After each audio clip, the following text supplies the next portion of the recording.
selamat berjumpa lagi para pemirsa investor yang budiman. Ketemu saya Budi Setianto, kreator Easy Stock, aplikasi yang running di mobile Android Anda untuk menghitung nilai wajar dari saham-saham yang ada di bursa. Pada saat ini kita kesempatan ini menghitung emiten yang akan go public, yaitu Widodo Makmur Perkasa, stock code-nya WMPP. Sebelumnya kita lihat apa itu Easy Stock. Easy Stock Anda bisa ketik di Google Play, Anda ketik Easy Stock, keluar lingkaran bundar merah sama hijau, Anda klik.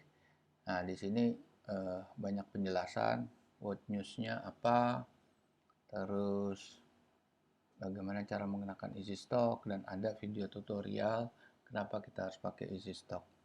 Oke, kita open aja. Di sini ada empat bendera, dan ini kita yang baru bisa di running adalah Bursa Efek Indonesia. Anda klik Indonesia, itu ada ketemu 750 saham yang sudah listed. Jadi laporan keuangan bervariasi, dan kalau kita lihat apa yang ada di ini adalah best stock selection, help itu bisa bagaimana manfaat stock valuation bagi investor, nih ada jawabnya. Terus ada lagi pertanyaan lain, bagaimana rumus intrinsic stock bisa dipertanggungjawabkan. Oke, nah ini kita lihat aja rumusnya itu dari mana. Anda bisa lihat di situ. Sebelum kita masuk situ, kita lihat WMPP itu perusahaan apa. Ada perusahaan peternakan sapi dan ayam, juga terintegrasi bukan hanya rumah potong hewan, daging olahan, tapi juga pakan ternaknya. Book buildingnya adalah berakhir 9 November, harga IPO-nya 160 sampai 220. Saham yang ditawarkan 83 juta ya. Oke, sekarang kita lihat rumusnya dari mana Easy Stock. Rumusnya adalah rumusnya Benjamin Graham, guru besarnya Columbia University. Dia adalah dosennya Warren Buffett pada saat dia masih sekolah. Ini buku ditulis tahun 1334 kalau nggak salah, yang edisi pertama. Jadi Benjamin Graham itu juga menjadi idolanya Warren Buffett, di mana Warren Buffett 80% gaya investasinya dia mengikuti Benjamin Graham dan 15% mengikuti Philip Fisher. Benjamin Graham itu jelas number ya, tangible. Kalau Philip Fisher itu intangible, di mana dia lebih ke arah kualitatif analisanya.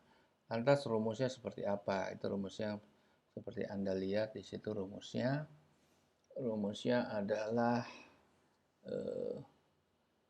sumbernya itu berasal dari laporan keuangan per kuartal. Nah, laporan keuangan kuartal ini kalau di dalam perhitungan Benjamin Graham ini harus disetahunkan, artinya menjadi 12 bulan. Kalau Q1 itu kan 3 bulan, berarti sekali 4. Q2 6 bulan sekali 2, dan seterusnya. Yang sudah full the whole year itu adalah laporan Desember 31. Dari laporan keuangan itu kita ekstrak profit and loss dan cash flow dari sisi earning dan balance sheet. Dan ingat, laporan keuangan yang kita pakai hanyalah long form, karena kalau yang short form kita nggak bisa dapat auditor's note yang di situ ada capital expenditure, ada depreciation, ada non-performing loan, ada non-recurring income, expenses, itu nggak ada di situ. Jadi tidak akan komplit, karena di dalam key financial parameter kita menggunakan antara 10 sampai 12 lah, itu key financial parameter. Nah, dari sisi earning kita ekstrak free cash flow yang kita proyeksikan berdasarkan average industry growth, dan dari sisi balance sheet kita bisa ekstrak net working capitalnya berapa dan surplus defisit neraca. Dan kemudian dua aspek itu kita sinergikan dengan memproyeksikan atau mendiskon faktorkan dengan yieldnya government bond, yaitu yield daripada surat utang negara dengan tenor 10 tahun. Anda bisa lihat perubahannya setiap hari di Bank Indonesia, Bloomberg, atau CNBC. Nah, itu kita proyeksikan 10 tahun ke depan, kita terapkan margin of safety-nya Benjamin Graham dan ketemu nilai wajar terendah dan tertinggi sama seperti di technical. Kalau di technical kan menggunakan ini ya, menggunakan istilah support dan resistance. Tapi technical kan tidak tidak menitik beratkan pada angka, malah nggak ada angka sama sekali, tidak melalui menggunakan laporan keuangan. Oke, sekarang kita lihat kalau kita ingin menghitung itu kita menghitung nilai IPO kita harus masuk ke sebagai member. Kalau cuma akses seperti ini UNTR tadi ya, Anda akses, ini free of charge. Anda lihat UNTR tuh closing price-nya 22.000, value-nya itu intrinsic value-nya 55.000 dan 60 ribuan lah ya. Nah, ini ada fasilitas free-nya seperti video profile, company profile, dan historical price. Sedangkan untuk future member tuh ada forecast simulator, best stock selection, dan true value IPO. Oke, sekarang kita nih nggak begitu aja nerima hasil daripada stock valuation atau easy stock yang dimana valuasinya si UNTR tuh sampai 55 sampai 62 ribu. Anda bisa menggunakan fasilitas forecast simulator di mana Anda bisa klik fasilitas itu, lantas Anda memodifikasi sendiri misalnya growth-nya ya, Anda modifikasi dari 3,4 jadi 2%. Terus capital expenditure Anda bisa robah, Anda lebih yakin itu ada pengembangan lagi jadi dari 3,3 naik ke 5,3 triliun. Dan utang jangka pendek itu akan meningkat terkait dengan pengembangan usaha, yaitu dari minus 29 menjadi minus 59. Oke. Nah, itu terus nanti kita klik lah dari situ. Oke, itu kan tadi 55.000 sama 62.000. Kita klik check mark yang hijau, kita lihat. Nah, itu kan hasilnya 26 sampai 33. Jadi more or less seperti itu, Anda bisa exercise sendiri. Sekarang kita lihat fasilitas berikutnya. Fasilitas berikutnya adalah yang disebut best stock selection. Anda bisa memilih berdasarkan kriteria yang sudah default. Kriterianya itu adalah under value, over value, by dividend, by volume rank, by price rank. Nah, kita lihat under value, kita pilih ya. Berarti yang murah menurut stock valuation. Terus kita milih revenue growth yang positif. Kita pilih return on equity yang positif. Kita pilih margin positif, baik net margin atau gross margin positif. Lalu kita pilih transaksi volume hariannya yang 1 juta lembar ke atas. Ini kan. Oke. Nah, dari situ kita juga memilih berdasarkan industri, kita pilih mining. Mining kita breakdown lagi, sektornya adalah coal mine. Dari coal mine kita breakdown lagi adalah coal concession. Lantas kita lihat apa yang kita dapatkan dari parameter yang Anda sudah set tadi ya. Nah, kita mendapatkan 5 emiten Adaro, PTBA Doit, ITMG, dan Zinc yang masuk kriteria yang Anda sudah pilih. Oke, sekarang kita lihat bagaimana menghitung WMPP. Ini laporan keuangannya, WMPP itu bukan 31 Maret, tapi dia sudah 30 Juni, ya kan? 30 Juni, oke. Oke, kita lihat laporan keuangan 30 Juni. Anda klik True Value IPO, terus Anda harus isi data-data termasuk email Anda, kemudian revenue growth-nya 2%,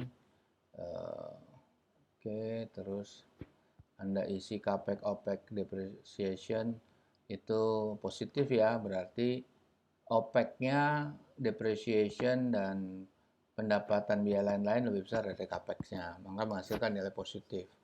Nah, itu long term, short term debt-nya Anda isi, terus Anda isi listed stock-nya.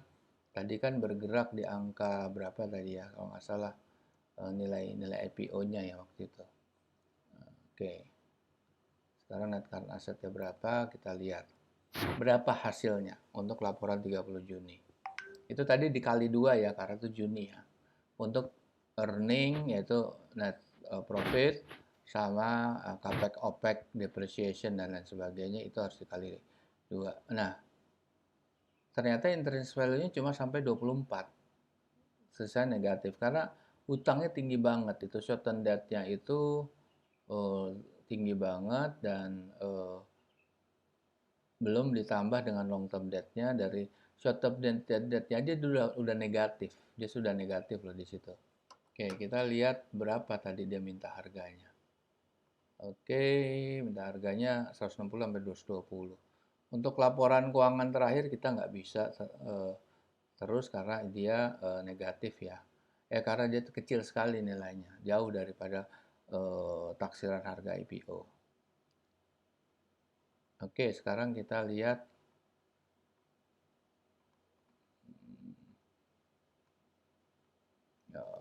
kita lihat ya. Laporan tahunan ya, tahun lalu ya. Sama seperti itu, Anda harus isi semuanya dan Anda isi nih. Oke, capex OPEX ya dia minus ya. Kita lihat aja. Ini tidak perlu dikali karena sudah 12 bulan ya.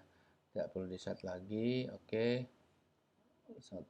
Long term debt-nya berapa, sekarang listed stock-nya berapa. Terus kita lihat isi lagi net current asset-nya berapa. Berapa nilainya? Ada sekitar di atas 160 nggak sesuai dengan perkiraan harga IPO. Kita klik yang hijau ketemu angka berapa.